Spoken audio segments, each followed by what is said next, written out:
नेता क्या होता है ना, नेता जैसी जनता वैसा नेता।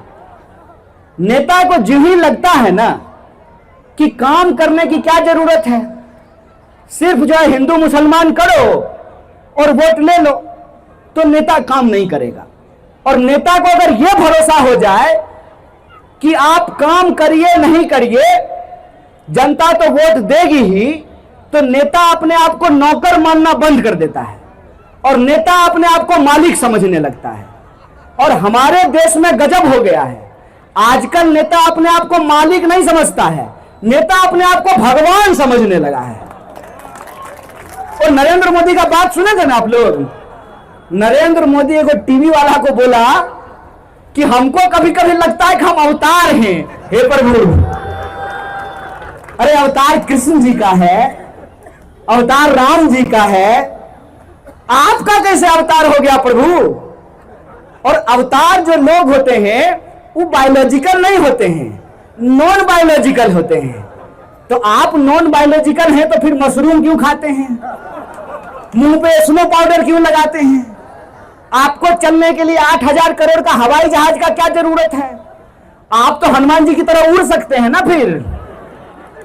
फिर आपकी सुरक्षा में यह पुलिस की क्या आवश्यकता है ना? आपको धूप लगता है तो बुढ़ापे में आपका रंग काला ना हो जाए इसलिए आप काला चश्मा लगा करके घूमते हैं।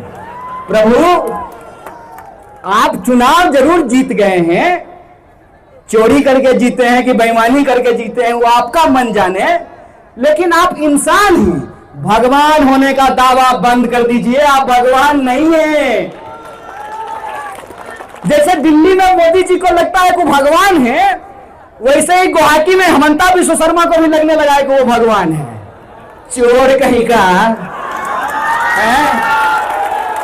चोर, तुम्हारा चोरी पकड़ा गया, उसके बाद जो है जून के महीने में तुमको जनवरी जैसा फील होने लगा। जैसा का पप्पा उसको बुलाओ, सुनो इधर आओ, घर पे ईडी भेजेंगे, इनकम टैक्स भेजेंगे, तो ये कहा प्रभु जो करेंगे वही करेंगे।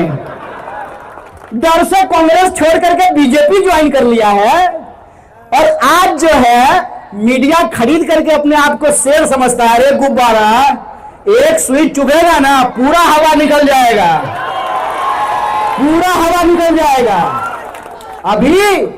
अभी इन अहंकारियों को इंसान से भेंट नहीं हुआ है। इंसान बहुत साधारण होता है, गांधी की तरह साधारण होता है।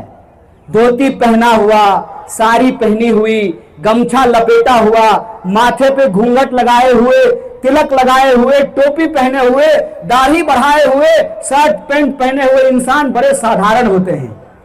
लेकिन इंसान जिस दिन अपनी शक्ति पहचान जाता है ना, जिस दिन इंसान को इस बात का एहसास हो जाता है कि भक्त के बिना तो भगवान की भी कोई पूछ नहीं होती है, जिस दिन लोकतंत्र में नागरिक यह बात समझ जाते हैं कि यह सत्ता अहंकारी हो गई है, इस अहंकार को जवाब देने का वक्त आया है, उस वक्त जब अंग्रेजों का राज नहीं रहा तो तुम्हारा बेईमानी का राज कहां से रहेगा यार? जनता अगर तय कर लेगी तो तुम्हारी सारी चोरी बेईमानी सारा मैनेजमेंट धरा का धरा रह जाएगा।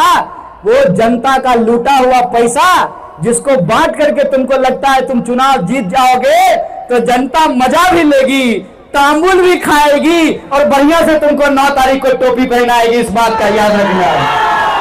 और मुझे लगता है कि लोअर असम हो, अपर असम हो, कार्बी आंगलाम हो, सेंट्रल असम हो, बराक वैली हो, सब जगह की जनता मन ही मन यह सोच रही है कि हेमंता बिश्व शर्मा को मजा चखाना बहुत जरूरी है।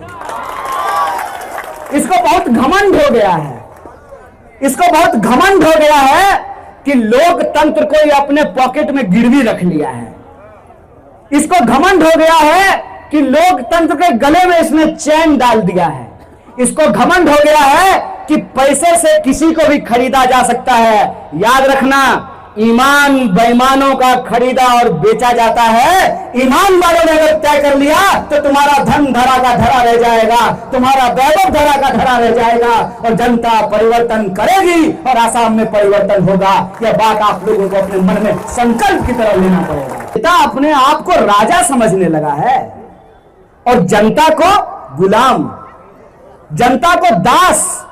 उनको लगता है 2000, 4000, 5000, 10,000 दे करके, गुंडों से डरा करके, लोगों के आपस में धर्म के नाम पे लड़ा करके, कुछ लोग लुभावन बात करके, रील बना करके लोगों को बेवकूफ बना देंगे।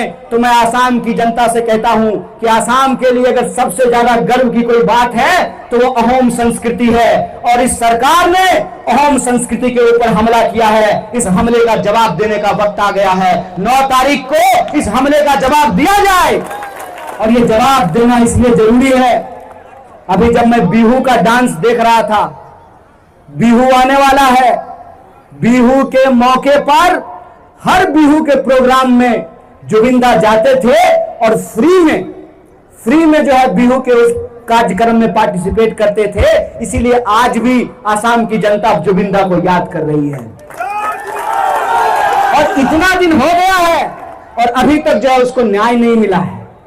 किसान को उनके फसल का दाम नहीं मिल रहा है, महिलाओं की सुरक्षा नहीं मिल रही है और स्टेटस मांग रहे हैं राजवंशी लोग, उनको स्टेटस नहीं दिया गया है। नई फैक्ट्रियां नहीं खुली है। जिस कार्बन फैक्ट्री में हमारा भाई सिक्योरिटी गार्ड का नौकरी करता था, आपको मालूम होना चाहिए वो कार्बन फैक्ट्री बंद हो गया है। नया फैक्ट्री खुलने का तो छोड़ दीजिए, जो फैक्ट्रियां चल रही थी वो बंद हो रहा है, लोगों को रोजगार नहीं मिल रहा है और दिन दुगुना रात चौगुना इनकी संपत्ति बढ़ती जा रही है।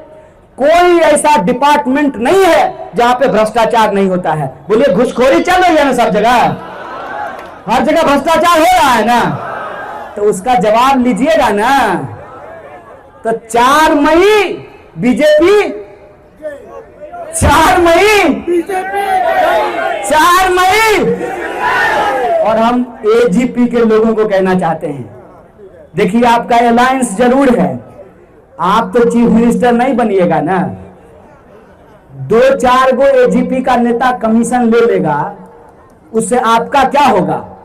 हम तो एजीपी के सपोर्टर को भी खुल्लम खुल्ला कांग्रेस के मंच से अपील करते हैं कि आपको अगर अहोम संस्कृति की चिंता है, आप जुबिंदा से प्यार करते हैं, तो हेमंता के साथ आपकी पार्टी का भले अलायंस हो, लेकिन बोगाई गांव में आपको जो है हमारे प्रत्याशी का समर्थन करना चाहिए और इनको वोट देना चाहिए।